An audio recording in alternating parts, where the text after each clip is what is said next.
Roman emperors, like all leaders, have a choice to be attentive in their rule or vile towards their people for their own selfish gain. But unfortunately, there are power-hungry Mongols that will forever be remembered as dictators and evil, like Marcus Aurelius Antonius, or aka Elagabalus. Although he was just a young adolescent during his rule, it was a very short rule and it was riddled with controversy as well as scandals. A close relative to the Severian dynasty, his root actually came from Syria, where he served in his early youth as a head priest of the sun god Elagabalus. After the death of his cousin, who also served as emperor, he was raised to principate at 14 years old in the army revolt supported by his grandmother, against his cousin's successor. But the issue with Elagabalus was that he was just a teenager, meaning the hormones were aggressive and they didn't have health ed classes in the Roman Empire. Despite being a head priest at the temple, he was also married to 4 women, including a Vestal Virgin and also men courtiers. He had also apparently been an adult worker himself. I guess times were hard in Rome, but he also just probably wanted to fulfill a fantasy, if you get what I mean. But the question is, was it a big issue in the Roman Senate? The answer was yeah, honestly. Despite the amount of emperors that would also cheat or act up with their intimacy, this one was just too much. Like he just had no restraint and he just needed to chill for like a day. But he couldn't, and it was actually an addiction and as well as a problem. He also attempted to replace Jupiter with the sun god Elagabalus as Rome's chief deity, and forced high-ranking Romans to participate in his religious ceremonies. As a result, his reputation was left with promiscuity, and his eccentric zealot behavior is that what led to his demise at the age of 18. He was assassinated by not only his cousin Severus Alexander, but it was also planned by his own grandmother, the very woman who pushed him to be in power in the first place. And he went from Marcus Aurelius Antonius to Elagabalus, as was noted by an English scholar in the 1700s, quote, end quote, abandoned himself to the grossest pleasure with ungoverned fury. Carcalla is another emperor who the statue artist needed to show how arrogant and aggressive he was. He was a member of the Severan dynasty and the elder son of Emperor Septimus Severus and the Empress Julia Domna. His brother was killed by a Praetorian guard that was later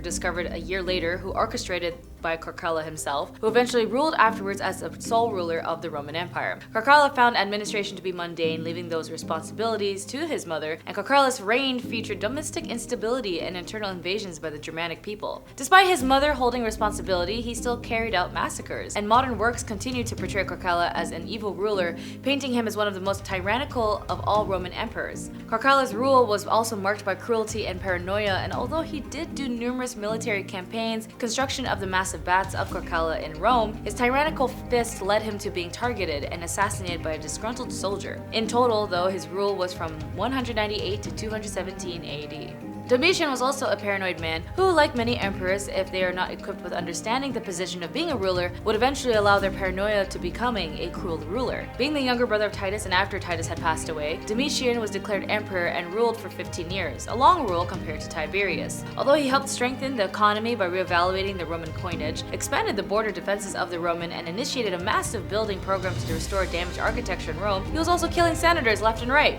Or, well, he was paranoid. As I mentioned, as a result being, despite his wide decision-making and benefiting the Roman people, he felt paranoid about the conspiracies with the Senate. And because of that, he did execute a number of senators and high-ranking Roman officials on suspicion of treason, and even some without trial. Just full-on get him out of my face kind of energy. His tyranny led to widespread unrest, and he was eventually assassinated by members of his own court, and he was then succeeded by Nerva after his death. His memory was also condemned to oblivion by the Senate, and modern revisionists, instead of having characterized Domitian as a ruthless but efficient autocrat whose cultural and economic and political programs provided the foundations of the peace of the 2nd century, I guess there are some pros and cons with every ruler. And speaking of pros and cons, Honorius was one of the last Western Roman emperors, but unfortunately, he was looked at as a weak, indecisive, and impotent ruler. Although it was good to take in advice from the Senate, as they work for the people, or should be working for the people, despite also being aristocrats, as business-oriented members had taken too much advice from them without creating any authoritative decision to keep Rome safe. He depended heavily on his advisors, particularly the general Stilicho, who was the real power behind the throne. As a result, his reign was marked by disastrous military defeats, including the sack of Rome by the Visigoths in 410 AD. His failure to respond efficiently and to the growth of threats facing the Western Roman Empire contributed to his eventual and also Rome's eventual collapse. For the first time, Rome was actually sacked in 800 years by foreign invaders, and it was all because Honorius couldn't just make a choice. In the end, he died from edema in 15th of August, 423 AD, leaving no heir. And fun facts about him though.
brutal rule set the stage for the reign of his successor, another tyrant, Caligula. Tiberius died on March 16, 37 CE at the age of 77, and he had ruled for nearly 23 years, and at the request of Caligula, the head of the Praetorian Guard, Marco stepped in and had the old emperor smothered. Caligula was then finally named emperor. And of course, speaking of Caligula, gotta mention that boy, who was also formerly known as Gaius, was the third Roman emperor, ruling for 4 years. During this time, he is known for his feats of waste and carnage that exceeded even that more of Nero, his infamous nephew. According to some Roman writers, such as Honorius, although Caligula started out as a beneficent ruler, he became cruel, depraved, and vicious after he suffered from a very serious illness, or maybe he was poisoned to the point where his brain got mucked up in 37 CE. Right after he took the throne, among the people, Caligula is alleged to have ordered the killings of his father, his cousins, and his adopted son, grandmother, and as well his in-laws. Thanks to the life of excess, Caligula earned himself many enemies, which led him to be the first Roman emperor ever to be assassinated. He would do the most outrageous violent behavior as an emperor, including non-consensual harm of men and women, interrogation, intimidation, killing for greed, power, and control, all while expecting everyone from the bottom of the line of the citizens to the top of the chiefs to idolize him as a king, or wait,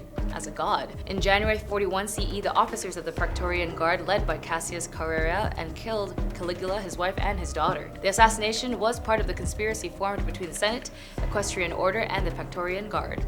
Nero, Nero, Nero. When we think of evil, bad, or vile emperors, Nero does also come into the picture. Unlike his uncle, Nero is perhaps the best known of the worst emperors, having allowed his wife and mother to rule for him, and then stepping out from their shadows and ultimately having them and others killed. But his transgressions go so far beyond just that, as he was accused of promiscuity, perversions, and the killings of many Roman citizens. Nero also confiscated senators' properties and severely taxed the people so that he could build his own personal golden home, kind of like Cusco from, Cusco. And of course, most famously burning Rome down and trying to pin the blame on the Christians to justify the massacres of the Christian citizens residing in Rome. And even those who were not residing, I'm pretty sure even if you were to expose yourself religiously, you wouldn't be given any other right regardless, or even be a citizen of Rome. Rome burned for 9 days, and the cause of which was fiercely debated. The fire destroyed 3 of Rome's 14 districts and severely damaged 7 others. In the end, though, Nero was recognized by his own men that he was just the enemy of the people, and as a result led to a successful attempt in taking on his own life.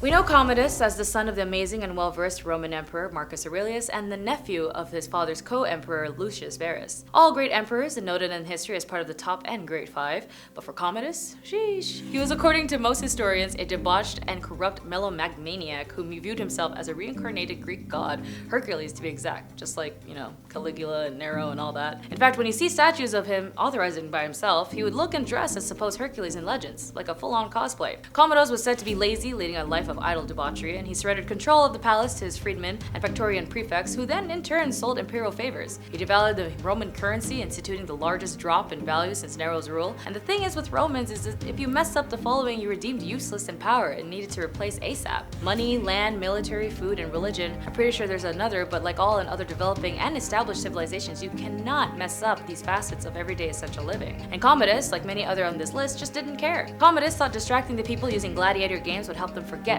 their economic troubles, even providing meals during the games to guise the idea that they were being fed when really they were starving due to the cost of the games and other underlying expenses. He even disgraced his regal status by performing like an enslaved person in the arena, fighting hundreds of exotic animals and horrifying the populace. It was, in fact, the exact act that led to his demise. When Commodus revealed that he intended to celebrate the rebirth of Rome by fighting in the arena on New Year's Day in 193 CE, his mistress and advisors tried to talk to him out of it, telling him, dude, don't do it. And when they weren't successful, Marisha, his mistress, tried to poison him, and when the poison didn't work, his fitness coach, Narcissus, choked him out the day before. Commodus was then finally assassinated on December 31st, 192 CE. Maximinus Thrax is the last boy on our list as a bad boy Roman emperor. Maximinus exhausted his empire with war, and finally his troops turned him in, and his rule is seen as the start of the great military anarchy of the 3rd century. After defeating German tribes at terrible cost, Maximinus went on fighting the Dacians or Sarmatians simultaneously, and he cared only for the army, whose favor he won by doubling their pay at terrible cost of the Roman